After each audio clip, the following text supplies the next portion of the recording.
खड़गपुर में कचरा टैक्स लगाने के फैसले को लेकर वर्तमान पार्षद और पार्टी के वर्तमान चेयरमैन के बीच तकरार। स्थानीय लोगों का गुस्सा। खड़गपुर नगर पालिका क्षेत्र में कचरा साफ करने के लिए टैक्स वसूलने पर चर्चा कर रही थी, लेकिन अभी तक नगर पालिका ने इस संबंध में कोई निर्णय नहीं लिया है। उनकी एक लिस्ट वायरल होते ही कई विवाद शुरू हो गए और यह टैक्स प्रत्येक घर से 2% प्रतिदिन यानी 60% प्रति माह के हिसाब से लिया जाएगा, लेकिन सिर्फ घर से नहीं। ये कचरा कर खड़गपुर शहर में होटल से लेकर रेस्तरां, फुटपाथ दुकान, पान, चा, गुमटी आदि 30 प्रकार की दुकानों से वसूला जाएगा। ये कचरा टैक्स दुकान या होटल या रेस्तरां या बार कम होटल के आकार के अनुसार लगाया जाएगा। हालांकि पार्टी के पार्षद नगर पालिका के इस फैसले से नाराज हैं। बहुत सारे सवाल हैं। शिकायत बोर्ड की बैठक में बिना किसी चर्चा और निर्णय के नगर पालिका ये कर वसूली शुरू करने जा रही है। उनके मुताबिक ये टैक्स लोगों पर एक नया बोझ बन जाएगा। इसके अलावा खड़गपुर इलाके के दुकानदार से लेकर आम लोग भी इस टैक्स वसूली से जुड़ गए हैं। उनकी मांग है कि एक चा वाला से लेकर तमाम तरह के छोटे कारोबारी इस टैक्स को कैसे चुकाएंगे। ये टैक्स बिल्कुल नहीं चुकाया जा सकता। इस बीच खड़गपुर नगर पालिका की चेयरपर्सन कल्याणी घोष ने कहा, हमें सरकार से एक पत्र मिला है कि टैक्स तय करना होगा, लेकिन हमने इसे बोर्ड बैठक में कहा था, लेकिन इसे अभी तक अंतिम रूप नहीं दिया गया है। हमने जो बाल्टी उपलब्ध कराए हैं नगर पालिका से कूड़ा निस्तारण के लिए आम लोगों द्वारा उपयोग किया जाता है। वे कूड़ा नहीं फेंक रहे हैं। कोई चावल रख रहा है तो कोई पानी रख रहा है, जबकि नगर पालिका कर्मी सीटी बजाकर कूड़ा उठाने जा रहे हैं। उसका भुगतान भी नहीं किया जा रहा है। इसलिए हमने निर्णय लिया। वह पत्र किसी कारण से घबराहट पैदा कर रहा है, लेकिन इसे कब शुरू किया जाएगा ये हम तय करेंगे। पत्र सिर्फ दिखावे के लिए पार्षदों को दिया गया था, इससे ज्यादा कुछ नहीं। लेकिन ये टैक्स रोजाना नहीं बल्कि मासिक तौर पर वसूला जाएगा।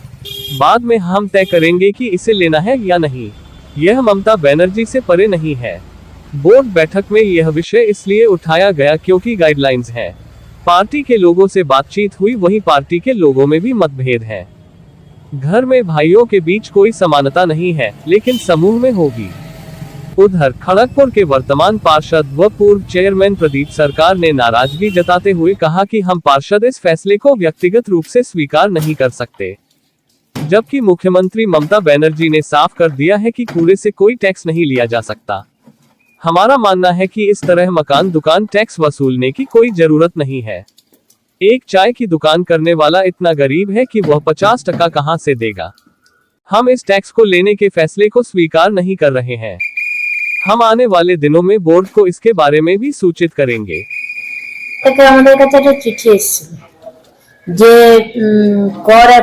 निर्धारित करते तो আমরা একটা বোর্ড মিটিং এ এটা করেছিলাম, এটা আমাদের ফাইনাল হয়নি। এমনি আমরা করে রেখেছিলাম যে আমরা একটা কর দিতে হবে মিউনিসিপ্যালিটি তরফ থেকে, যাতে লোক কি করছে যে বালতিগুলি আমরা দিয়েছি তাতে তারা জল রাখছে, চাল রাখছে, তাতে কিন্তু কেউ ময়লা ফেলছে না, আবর্জনা রাখছে না। এবার হুইসেল বাজিয়ে লোক যখন আনতে যাচ্ছে সেটাও দিতে আসছে না, মানে এটাও তাদের কুড়াম। সেই জন্য আমরা সিদ্ধান্ত করেছিলাম, যেহেতু সরকার থেকে বলেছিল বলে আমরা একটা বোর্ড মিটিং করেছিলাম। সেই চিঠিটাকে যাই হোক কোনো কারণে সেটাকে বাইরে দিয়ে সেটা একটা আতঙ্ক ছড়িয়েছে। আর লোক বলছে এটা প্রতিদিন না, প্রতি মাসে করা হয়েছিল। এবার ওটা আমরা সিদ্ধান্ত নেব কবে থেকে চালু করব। সিদ্ধান্ত আমাদের এখনো হয়নি, শুধু ওটা দেওয়া হয়েছিল কাউন্সিলরদের, দেখুন আপনারা, এর বেশি কিছু হয়নি। পরে আমরা সিদ্ধান্ত করব নেব কি নেব না। এটা আপনি কি ভাবেন? না এটা বোর্ডে পাস হয়েছে এরকম সিদ্ধান্ত কিছু নেই। বোর্ডে একসময় নিয়ে আসা হয়েছিল, কিন্তু এটা সর্বসম্মতভাবে সিদ্ধান্ত হয়নি। তাছাড়া এই সিদ্ধান্ত আমি ব্যক্তিগতভাবে কাউন্সিলর হিসেবে আমরা মেনেও নিচ্ছি না। কারণ যেখানে আমাদের মামাটি মানুষের মুখ্যমন্ত্রী মমতা বন্দ্যোপাধ্যায় অনেক মানবিক, আজকে সারা দেশে জলের ট্যাক্স নেওয়া হলেও পশ্চিমবঙ্গে কিন্তু জলের ট্যাক্স নেওয়া হয় না। সেখানে মুখ্যমন্ত্রী ক্লিয়ার বলে দিয়েছে জল থেকে কোনো জলকর নেওয়া যাবে না। আজকে এই যে আমাদের আবর্জনা থেকে অলরেডি তো আমরা পৌরসভা একটা ট্যাক্স নিই, এটার জন্য আলাদাভাবে নেওয়ার দরকার আছে বলে আমার মনে হয় না। সেই ইনফ্রাস্ট্রাকচার এখনো শহরের মধ্যে নেই। আমরা রেগুলার ময়লা মানে যে পরিষ্কার করছে সাকসেসফুলি সেটাও সম্ভব নয়। তো তো সেই জন্যই আমরা মনে করি যে মানে ইমিডিয়েট এই কাজ করার কোনো দরকার নেই। আগামী দিনেও এইভাবে বাড়ি বাড়ি থেকে ট্যাক্স বা দোকান থেকে ট্যাক্স নেওয়ার, কারণ একটা চায়ের দোকান এত গরিব, সে 50 টাকা কোথা থেকে দেবে? সে একটা ঠেলাওয়ালা, সে কোথা থেকে দেবে?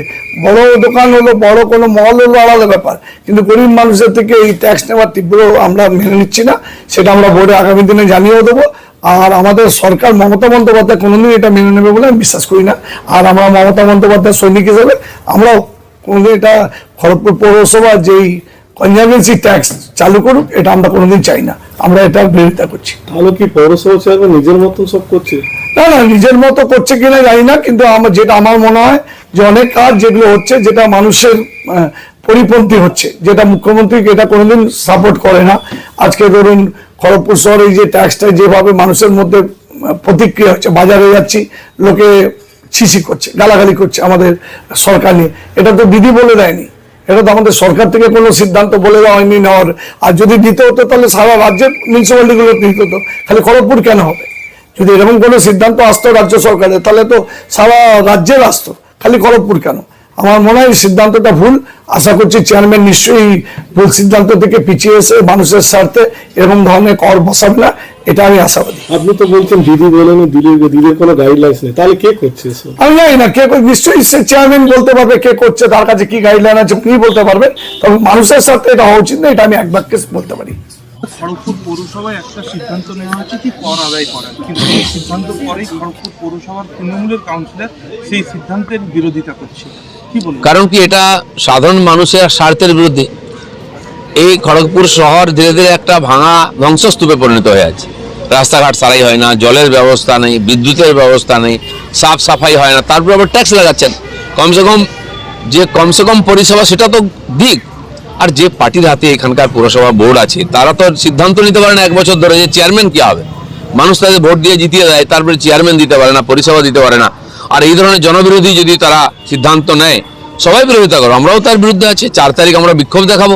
এখন তারা পিছনে সরে যাচ্ছেন কেন? এই ধরনের করছেন, লুটপাট বন্ধ করুন। পার্টির লোকেরা খেয়ে নিচ্ছে, তো মিউনিসিপ্যালিটির হাতে টাকা আসবে কি করে? তাই মানুষের উপরে কর চাপাচ্ছেন, এটা খুবই জনবিরোধী। आपका क्या दुकान? सैलून दुकान।